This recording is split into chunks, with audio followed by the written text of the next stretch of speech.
नमस्कार विद्यार्थियों। आज का टॉपिक रहेगा आश्रय अर्थात शरण देने का अधिकार।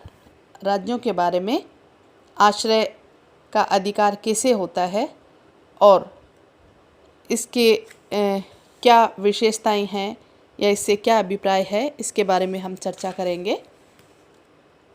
तो आश्रय मानवीय अधिकारों की सार्वभौमिक घोषणा 1948 के अनुच्छेद 14 के अनुसार प्रत्येक पीड़ित व्यक्ति को दूसरे देशों में आश्रय मांगने का अधिकार है, किंतु यदि इस विषय में राज्यों का कोई सामान्य उत्तरदायित्व नहीं है तभी अंतर्राष्ट्रीय कानून के अंतर्गत प्रत्येक राज्य अपने प्रदेश में विदेशियों के प्रवेश, आश्रय एवं निष्कासन संबंधी नियम बनाने में स्वतंत्र है। कोई राज्य विदेशियों को प्रवेश की अनुमति देने अथवा उनको शरण देने के पश्चात विवाचन करने के लिए बाध्य नहीं किया जा सकता। तो विदेशियों का प्रवेश अथवा उनको शरण देना अथवा उनका विवाचन और निष्कासन राष्ट्रीय विधि द्वारा ही नियमित होते हैं, यानी प्रत्येक राज्य के अपने नियम होते हैं इस संबंध में। तो विभिन्न देशों में अपने धार्मिक और राजनीतिक विचारों के लिए सरकार के उत्पीड़न से बचने के लिए व्यक्तियों के विदेशों में शरण लेने की परंपरा बहुत प्राचीन है। आधुनिक युग में जबकि मानवाधिकारों और स्वतंत्रताओं को अंतर्राष्ट्रीय संरक्षण प्रदान करने का प्रयास किया जा रहा है, यह और भी आवश्यक हो गया है कि व्यक्तियों के उत्पीड़न से बचने के लिए विदेशों में शरण पाने के अधिकार को मान्यता दी जाए। संयुक्त राष्ट्र मानवाधिकार घोषणा पत्र के प्रावधानों के बावजूद शरण देना या न देना राज्य की स्वेच्छा पर निर्भर है, और यह सही भी है कि शरण देने के लिए किसी भी देश को बाध्य नहीं किया जा सकता। व्यक्ति को शरण लेने का अधिकार है, परंतु शरण देना राज्य का कर्तव्य नहीं है।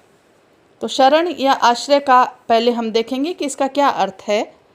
अंतर्राष्ट्रीय विधि संस्थान ने अपने 1 सितंबर 1950 के अधिवेशन में शरण शब्द की व्याख्या करते हुए कहा था कि शरण वह संरक्षण है जिसे एक राज्य अपने राज्य क्षेत्र में या ऐसे अन्य स्थान में जो कि उसके नियंत्रण में है एक ऐसे व्यक्ति को प्रदान करता है जो कि उसकी याचना करने आता है। साधारण शब्दों में हम समझें तो कोई भी राज्य अपने उस राज्य क्षेत्र में जिस पर उसका अधिकार है या कोई भी स्थान जो उसके क्षेत्राधिकार के अंतर्गत है, ऐसे स्थान पर कोई दूसरा व्यक्ति या राज्य शरण लेना चाहता है और शरण लेने की याचना करने आता है, तभी वह राज्य विचार कर सकता है कि वह शरण दे अथवा ना दे। तो ओपनहाइम ने ये कहा कि शरण लेने के अधिकार का तात्पर्य केवल इतना ही है कि प्रत्येक राज्य किसी उत्पीड़ित विदेशी नागरिक को अपने प्रदेश में प्रवेश करने और अपने संरक्षण में रहने की अनुमति दे सकता है। आश्रय के 2 प्रकार हैं। आश्रय को 2 भागों में विभाजित किया जा सकता है। पहला प्रादेशिक आश्रय और दूसरा बाहरी प्रादेशिक आश्रय अथवा उसको हम राजनयिक आश्रय भी कहते हैं। प्रादेशिक आश्रय का तात्पर्य है कि इसमें एक राज्य किसी व्यक्ति को अपने प्रदेश में आश्रय देता है। प्रादेशिक आश्रय देने का अधिकार प्रत्येक राज्य का होता है। यह अधिकार 1948 के मानवीय अधिकारों के घोषणा पत्र में स्वीकार कर लिया गया है। भारत ने दलाई लामा को इसी प्रकार का आश्रय दिया है और चीन की नीतियों से पीड़ित होकर दलाई लामा तथा उसके अनुयायियों ने भारत सरकार से राजनीतिक शरण की प्रार्थना की। भारत ने अपने क्षेत्रीय प्रभुत्व संपन्नता का प्रयोग करते हुए दलाई लामा तथा उनके अनुयायियों को आश्रय प्रदान किया। चीन ने भारत के इस कार्य की आलोचना की तथा कहा कि यह उसके आंतरिक मामलों में हस्तक्षेप है, परंतु वास्तविकता यह है कि भारत ने अपने क्षेत्रीय संप्रभुत्व संपन्नता का प्रयोग किया तथा अपने क्षेत्र के भीतर भारत को पूर्ण स्वतंत्रता थी कि वह आश्रय प्रदान करे अथवा नहीं करे। अंतर्राष्ट्रीय कानून के अनुसार इस कार्य को चीन के आंतरिक मामलों में हस्तक्षेप नहीं कहा जा सकता। इसी तरह से ओपनहाइम ने भी कहा कि आश्रय के अधिकार के अंतर्गत प्रत्येक राज्य किसी सताए हुए व्यक्ति को अपने प्रदेश में प्रवेश देने अथवा संरक्षण देने का अधिकार रखता है। दूसरा है बाह्य प्रादेशिक आश्रय अथवा राजनयिक आश्रय। जब एक राज्य विदेश में स्थित अपने दूतावासों या युद्धपोतों अथवा व्यापारिक जहाज़ों में शरण देता है तो यह बाह्य प्रादेशिक आश्रय कहलाता है। इसे राजनयिक आश्रय भी कहा जाता है। इस प्रकार का आश्रय देना राज्य का पूर्ण अधिकार नहीं होता, वरन यह कुछ विशेष परिस्थितियों में मानवीय दृष्टि से प्रदान किया जाता है। बाहरी प्रादेशिक आश्रय अथवा प्रकृति तथा स्थान के अनुसार 5 प्रकार का होता है, जैसे दूतावास में दिया जाने वाला आश्रय, वाणिज्य दूतावास में दिया जाने वाला आश्रय, अंतर्राष्ट्रीय संगठनों के प्रांगण में दिया जाने वाला आश्रय, युद्धपोतों का आश्रय, व्यापारिक जहाज़ों में दिया जाने वाला आश्रय। बाह्य प्रादेशिक के इन विभिन्न रूपों में दूतावासों में दिए जाने वाले आश्रय को सबसे अधिक महत्वपूर्ण माना जाता है। तो राजनयिक आश्रय या विदेशी दूतावास में आश्रय, यह आश्रय का एक महत्वपूर्ण रूप राजनीतिक और कूटनीतिक आश्रय के रूप में जाना जाता है। सैकड़ों बार ऐसे अवसर आए हैं जब राजनीतिक अपराधियों ने समय से प्रभावित होकर अपने देश में न रहने का निर्णय लिया और वहां स्थित विदेशी दूतावासों में शरण ली। राजनयिक आश्रय के पीछे मूल सिद्धांत यह है कि अंतर्राष्ट्रीय कानून द्वारा राजदूतों के निवास स्थान को संबंधित राज्यों के क्षेत्राधिकार से मुक्त रखा जाता है और राज्य की पुलिस विदेशी दूतावास में राजदूत की अनुमति के बिना प्रवेश नहीं कर सकती। यदि एक व्यक्ति यहाँ आश्रय लेता है तो वह राज्य की पुलिस की पकड़ से बाहर हो जाएगा, अर्थात वो पुलिस वहाँ आश्रय नहीं ले सकती या नहीं आ सकती। दूतावास में शरण लेने के अधिकार की सीमा का प्रश्न प्रारंभ से ही वैसे विवाद का विषय रहा है, क्योंकि कुछ विशिष्ट परिस्थितियों में ही दूतावास में शरण दी जा सकती है। यदि किसी व्यक्ति के प्राण संकट में हो अथवा स्थानीय सरकार के राजनीतिक अत्याचारों से पीड़ित हो तो मानवीय आधार पर आश्रय देना अनुचित नहीं है। राजनयिक आश्रय केवल अल्पकालीन होना चाहिए। यदि स्थानीय पुलिस अपराधी की मांग करे तो उसे उस अपराधी को सौंप दिया जाना चाहिए। स्टार्क ने दूतावासों में केवल 3 दशाओं में शरण दी जा सकती है। स्टार्क ने ऐसा कहा है। उन्होंने कहा कि जब किसी व्यक्ति की जान खतरे में हो, उदाहरणतः जब कोई भीड़ उसका पीछा कर रही हो और यह व्यक्ति अपनी जान बचाने के लिए दूतावास में घुस आता है तो उसे अस्थायी रूप से शरण दी जा सकती है। दूसरा, जहां किसी स्थानीय दीर्घकालीन स्वीकृति तथा बाध्यकारी प्रथा के अंतर्गत राजनयिक शरण देने की परंपरा हो। और तीसरा, किसी विशिष्ट संधि के अंतर्गत दूतावास में शरण देने की व्यवस्था होने पर।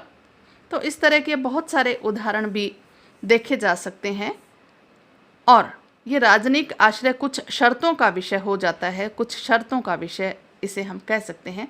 जब राजनीतिक मतभेदों के कारण कोई व्यक्ति पीड़ित किया जाता है तो वह प्राय ऐसे राज्य के दूतावास में शरण लेता है जिसके विचार उससे मिलते हों।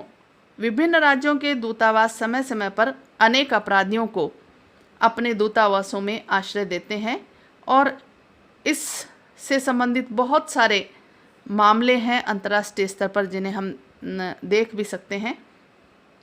लेकिन एक महत्वपूर्ण वाद है जिसकी चर्चा मैं करना चाहूँगी। 1950-51 में हाया डेला टोरे वाद का मामला बड़ा ही महत्वपूर्ण मामला कहा जाता है।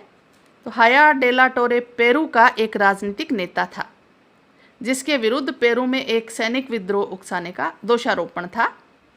विद्रोह के दमन के लगभग 2 महीने पश्चात हाया डेला टोरे ने पेरू की राजधानी में स्थित कोलंबिया के दूतावास में शरण ली। हवाना कन्वेंशन में यह व्यवस्था थी कि किसी दूतावास में स्थानीय राज्य के किसी राजनीतिक अपराधी को विपत्ति में शरण दी जा सकती है। पेरू ने कोलंबिया द्वारा हाया डेला टोरे को शरण देना हवाना कन्वेंशन के प्रतिकूल बताया। अंत में दोनों पक्ष मामले को अंतर्राष्ट्रीय न्यायालय के निर्णयार्थ प्रस्तुत करने के लिए ले गए और न्यायालय के समक्ष पेरू ने कुछ तर्क दिए। पेरू ने ये कहा, ये अपने तर्क रखे कि कोई शरणार्थी राजनीतिक अपराधी है या नहीं, इसका एक पक्षीय निर्णय दूतावास अथवा राज्य नहीं कर सकता। और दूसरा तर्क उन्होंने ये रखा कि विप्लव के 3 मास पश्चात यानी 3 माह के बाद कोई ऐसी विपत्ति की स्थिति नहीं रह गई थी जो हवाना कन्वेंशन के अंतर्गत शरण देने के एक आवश्यक दशा भी है। यानी इतने लंबे समय के बाद में कोई परिस्थितियां नहीं थी कि उन्हें शरण दी जाए। तो इसी तरह न्यायालय ने दोनों प्रश्नों पर निर्णय पेरू के पक्ष में दिया, परंतु साथ में यह भी कहा कि पेरू यह सिद्ध नहीं कर सका कि हया डी ला टोरे एक साधारण अपराधी है। न्यायालय के समक्ष दूसरा प्रश्न यह था कि क्या हया डी ला टोरे को सुरक्षित पेरू से बाहर ले जाने के लिए कोलंबिया पेरू को बाध्य कर सकता है। न्यायालय का उत्तर यह था कि पेरू इस संबंध में बाध्य नहीं किया जा सकता। अतः न्यायालय के निर्णय से स्पष्ट हो गया कि हया डी ला टोरे को शरण देना हवाना कन्वेंशन के अनुकूल नहीं था और पेरू इस शरणार्थी को सुरक्षित बाहर जाने देने के लिए बाध्य नहीं किया जा सकता। तो अब यह प्रश्न उपस्थित हुआ कि क्या हया डी ला टोरे का क्या किया जाए। पेरू चाहता था कि उसका अपराधी उसे अर्पित कर दिया जाए, परंतु कोलंबिया का तर्क था कि निर्णय से यह स्पष्ट नहीं होता कि पेरू शरणार्थी के अर्पण की मांग कर सकता है। अतः मामला अंतर्राष्ट्रीय न्यायालय के समक्ष पुनः लाया गया दोबारा। तब न्यायालय ने कोलंबिया के पक्ष में निर्णय देते हुए ये कहा था कि चूंकि शरण अनियमित रूप से दी गई थी, इसलिए पेरू इसकी समाप्ति की मांग कर सकता है, परंतु कोलंबिया शरणार्थी का अर्पण करने के लिए विवश नहीं किया जा सकता और शरणार्थी के अर्पण के अतिरिक्त शरण समाप्त करने के अन्य भी उपाय हैं या अन्य उपाय भी होते हैं। तो इस तरह से अंतर्राष्ट्रीय स्तर पर हया डी ला टोरे वाद बहुत ही प्रसिद्ध मामला है, जिसके बारे में मैंने अभी आप लोगों को बताया। एक होता है वाणिज्य दूतावासों में आश्रय लेना। तो कतिपय विधि शास्त्रियों का मत है कि वाणिज्य दूतावासों को शरण देने का कोई अधिकार नहीं है। इस शताब्दी में हुए अंतर्राष्ट्रीय अनुबंधों से भी यही निष्कर्ष निकलता है। साधारणतः इन अनुबंधों में ये व्यवस्था रहती है कि स्थानीय अधिकारियों द्वारा अनुरोध करने पर वाणिज्य दूतावास में शरण लेने वाले उन व्यक्तियों को जिन्हें अपराध करने के लिए दोषी ठहराया जा चुका है या जिनके विरुद्ध अपराध करने के आरोप हैं, वाणिज्य दूत वापस कर देंगे। स्टार्क के अभिमत में वाणिज्य दूतावास भी शरण दे सकते हैं, परंतु उन पर इस संबंध में वे सब नियम लागू होते हैं जो दूतावासों पर लागू होते हैं। फिर है जैसे अंतर्राष्ट्रीय संस्थाओं के कार्यालय में आश्रय।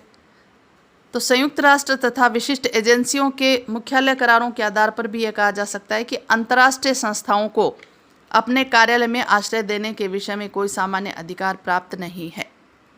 और स्टार्क ने लिखा कि भीड़ से खतरा उत्पन्न होने की दशा में ही ये संस्थाएं भी आश्रय प्रदान कर सकती है। युद्धपोतों का आश्रय। तो वर्तमान विचारधारा में युद्धपोतों को विदेशी जल क्षेत्रों में राज्य क्षेत्रातीत नहीं समझा जाता। उनको कुछ विशेष अधिकार और उन्मुक्तियां प्राप्त है, परंतु उन्हें शरण देने का अधिकार नहीं है। युद्धपोत के कप्तान का कर्तव्य है कि ऐसे अपराधियों को स्थानीय अधिकारियों को सौंप दे, परंतु कुछ विधिशास्त्री ये मानते हैं कि ऐसे अपराधियों के विदेशी युद्धपोत पर शरण लेने पर केवल कप्तान की अनुमति से स्थानीय पुलिस उसे युद्धपोत पर पकड़ने आ सकती है। व्यापारिक जहाज़ों का आश्रय, यानी व्यापारिक जहाज़ों को स्थानीय क्षेत्राधिकार से उन्मुक्ति प्राप्त नहीं होती है, अतः उन्हें स्थानीय नागरिकों को आश्रय देने का अधिकार भी नहीं है। तो इस तरह से हमने देखा कि विभिन्न परिस्थितियों में विभिन्न स्थानों पर आश्रय के बारे में अंतर्राष्ट्रीय स्तर पर अलग अलग नियम और व्यवस्थाएं की गई हैं। धन्यवाद।